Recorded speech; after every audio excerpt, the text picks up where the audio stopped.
Министерот за здравство Азир Алиу со предлог за надминување на проблемот со недостиг на терапија за онколошките пациенти. Проверките и планирањето да почнат 6 месеци пред истекот на актуелниот договор.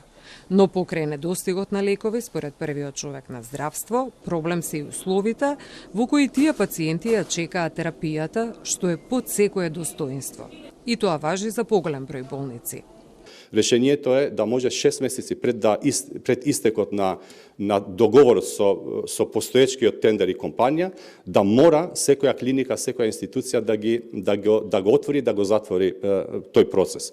Што ќе се случи? Ако случајно во тој период, заради, еве како што ни се случи сега, заради X причини, правни или човечки или други фактори, да имаме време да се отвори уште еднаш тендерот и да не се појави тој недостаток. Прво што треба, и еве најавувам, ќе биде креирање на достоинствени услови за чекалните, не само таму, сегде во земјите, значи да прво од базичните немаме столчиња за седење, значи пациент во кој што има здравствени проблеми да нема столче за чекање, мислам дека е базично нешто и навистина треба да се срамиме сите, и јас како министер за здравство.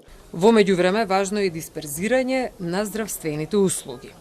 Стратешко планирање преку национална мапа на здравствени потреби со одржливо финансирање и фокус на превенцијата, дигитализација на здравствениот систем се дел од 5 силни столбови според Алиу, кои би го трансформирале здравството во поефикасен и поблизок сервис до граѓаните. Со свој став и за критиките во однос на неговата компетентност за функцијата на која е поставен.